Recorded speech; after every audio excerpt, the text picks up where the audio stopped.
Yesterday, we talked about the story of Ananias and Sapphira. And do you remember what happened to them? Yeah, they died. Do you remember why they died? It wasn't because they sold their property. That wasn't bad. It was that they lied about how much they gave the Lord. They said they gave all the money, all the profits from that. But that's not true. They kept back and they only gave a portion. So were they honest? No, they weren't honest. And one of the things that I was reminded of in that story is that God doesn't want us to make those decisions. He doesn't want us to lie. He wants us to be honest. He also doesn't want us to be fearful. Now, we've talked about different kinds of fear throughout our school year. We've talked about God doesn't want us to be afraid of the dark or the thunder, the lightning, or spiders, or other things that might happen to us. He doesn't want us to fear those things. Even right now, there's a fear of a lot of people that they're going to get sick. God doesn't want us to be fearful about those things. Jesus said he'll always be with us. But one of the things we do need to be fearful of is what sin can do. And you know what, boys and girls? We're told about different stories in the Bible, different people, real people who had real problems. And some people chose to do right. And there were some people who chose to do wrong. And we've talked about some of those people throughout our year in kindergarten with our Bible stories. And one of the things that Peter and John and James, remember all of the disciples of Jesus? One of the things that they wanted to do was to tell others about God's love for them and to tell us that we need to fear sin and love God. We need to have a fear how sin will affect us and how it will hurt us. In our story yesterday, we saw how Ananias and Sapphira, their sin affected them, didn't it? It was pretty drastic. Now, do we need to fear that something bad like that is going to happen to us? No. God's not going to have you drop over dead. He doesn't do that. The Bible tells us that his love is long-suffering. He's patient. You know, the Bible tells us that God's not willing that any man should perish. And he gives us time and time again to hear his words, to think about him, and to make choices. And sometimes we'll make good choices. Sometimes we'll make bad choices. So the stories that God had his men write in the Bible are for us to learn from. So we make better choices or good choices, and we don't make the same bad choices. Boys and girls, when we lie, when we steal, take things that don't belong to us, when we disobey, we're actually hurting ourselves. And Jesus wants us to fear sin and love good. And when we do that, we don't have to be afraid because we're trusting, we're obeying what Jesus has taught us. Sometimes we are afraid when we make a mess, or maybe we broke a plate or a dish. We didn't do it on purpose. It was an accident. But then we cover it up. Boys and girls, the cover up, that's the part that's wrong. We're all going to make bad choices. We're all going to make mistakes. We're all going to sin. Remember, the only person who never sinned was Jesus. We are human. We were born with the sinful heart. We're going to make bad choices. We're going to do things that are wrong. But when you do something wrong, what do? Do you cover it up?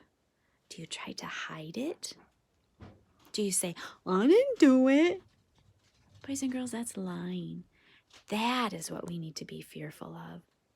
what that lie, what that sin will do to us down the road. We don't want to have a habit of lying and covering things up or pointing to somebody else and blaming them. No, that's a bad choice. When you do something, admit it.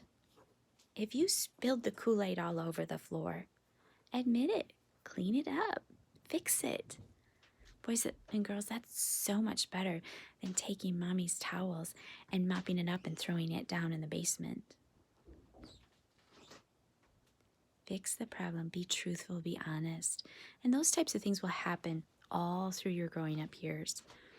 You know what? I have a story to you today about what happens when we lie. Hey, Mom, may I have Dylan over this weekend? Joe asked eagerly. Oh, that would be nice, dear, but you must stay out of your sister's room. Is that a promise? Yeah, that's a promise. School seemed to last forever on Friday, and when the last bell finally rang, the boys hurried home and found an after-school snack waiting for them. As they sat gulping their milk and their cookies, Joe whispered, Wait till my sister goes babysitting. We'll hide a frog in her bed. Ooh, will she be mad? Let's hope Mom doesn't catch us, or she'll be mad too. After dinner was over, Dad read from the Bible.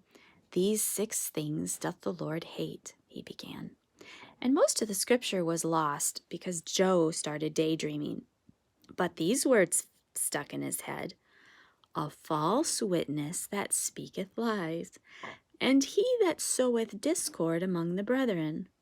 My son, keep thy father's commandments, and forsake not the law of thy mother.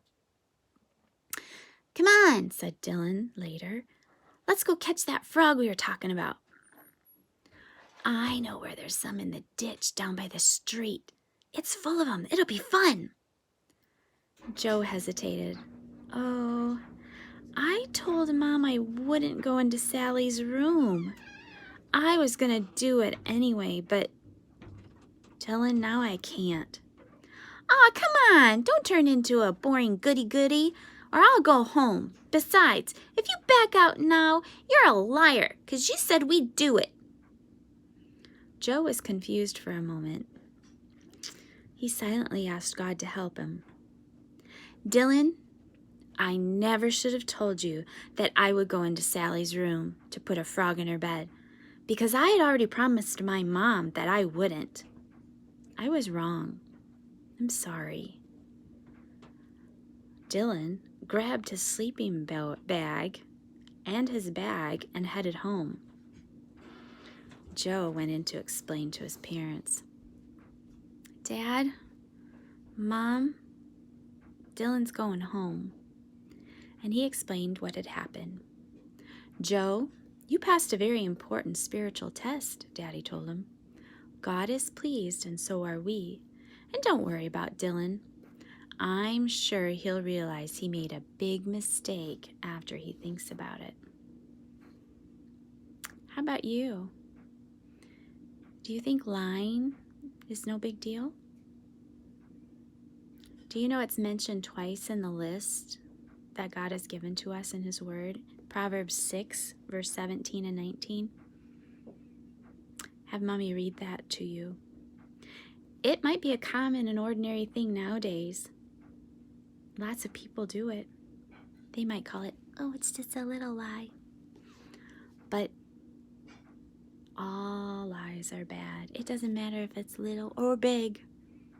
Boys and girls, when we think, oh, it's not so bad, you need to rethink that. Just like Joe did. When we lie, it's an abomination. It's a sin. It's a bad thing. And the Lord hates that. Don't be guilty of telling lies or covering things up. Sometimes we forget that God is always watching and He always hears us. Don't forget that today. Think about the good things. The part of the verse that we haven't memorized, think about things that are honest, that are true. When you do that, God will be pleased.